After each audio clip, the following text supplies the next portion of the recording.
80 বছরে ভারত স্বাধীনতার সেই ঐতিহাসিক সকাল থেকে আজকের আত্মনির্ভর ভারতের পথ চলা। আজ 15 আগস্ট দেশের 80তম স্বাধীনতা দিবস। দিল্লির লালকেল্লা থেকে গুয়াহাটির খানাপাড়া, সেই সাথে আসাম সহ বিভিন্ন রাজ্য এবং আনাচে কানাচে জাতীয় পতাকার রঙে সেজে উঠেছে গোটা দেশ। তবে স্বাধীনতা দিবস শুধু উদযাপনের দিন নয়, একই সঙ্গে ফিরে দেখার দিন। কোথা থেকে শুরু হয়েছিল ভারতের পথ চলা, আর আগামী দিনে কোন লক্ষ্যে এগিয়ে যাবে দেশ। অনেক ঘাত প্রতিঘাত, সংগ্রাম আর আত্মত্যাগের পথ পেরিয়েই আজ আমরা এই স্বাধীনতা অর্জন করেছি।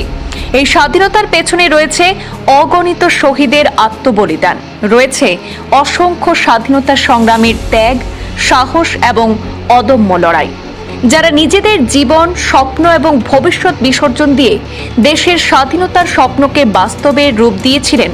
স্বাধীনতার এই দিনে শ্রদ্ধার সঙ্গে স্মরণ করি সেই সব বীর সন্তানদের। তাদের আত্মত্যাগই আমাদের স্বাধীনতার সবচেয়ে বড় প্রেরণা। আজ দিল্লির ঐতিহাসিক লালকেল্লায় দেশের কেন্দ্রীয় স্বাধীনতা দিবসের মূল অনুষ্ঠান। প্রধানমন্ত্রী নরেন্দ্র মোদী জাতীয় পতাকা উত্তোলন করবেন এবং জাতির উদ্দেশ্যে ভাষণ দেবেন। এবারের অনুষ্ঠানের অন্যতম বিশেষ আকর্ষণ যুব শক্তি তথা বিকশিত ভারত @2047।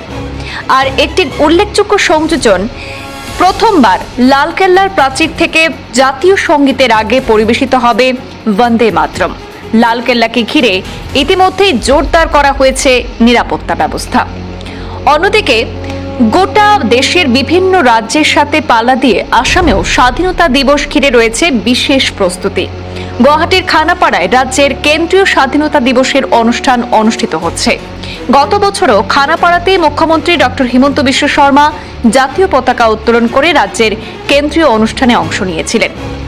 শুধু সরকারি অনুষ্ঠান নয়, আসামের বিভিন্ন প্রান্তে সাংস্কৃতিক অনুষ্ঠান, জাতীয় পতাকা উত্তোলন এবং দেশাত্মবোধক কর্মসূচির মধ্য দিয়ে পালিত হয় এই স্বাধীনতা দিবস।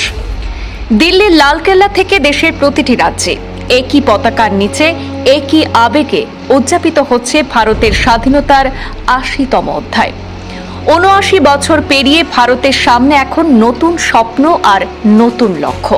যে স্বাধীনতার জন্য একদিন অসংখ্য মানুষ লড়াই করেছিলেন, সেই স্বাধীনতার মর্যাদা রক্ষা করে আগামী প্রজন্মের জন্য কেমন ভারত আমরা গড়ে তুলব। স্বাধীনতার এই দিনে প্রশ্ন একটাই, আগামী 25 বছরে আমরা কেমন ভারত গড়তে চাই। কারণ স্বাধীনতা শুধু অধিকার নয়, স্বাধীনতা আমাদের দায়িত্ব। শহীদ এবং স্বাধীনতা সংগ্রামীদের আত্মত্যাগকে সম্মান জানিয়ে দেশকে আরও শক্তিশালী, ঐক্যবদ্ধ আর সমৃদ্ধ করে তোলাই হোক আমাদের অঙ্গীকার। তাদের আত্মত্যাগের প্রতি বিনম্র শ্রদ্ধা জানিয়ে গর্বের সঙ্গে বলি, জয় হিন্দ, বন্দে মাতরম।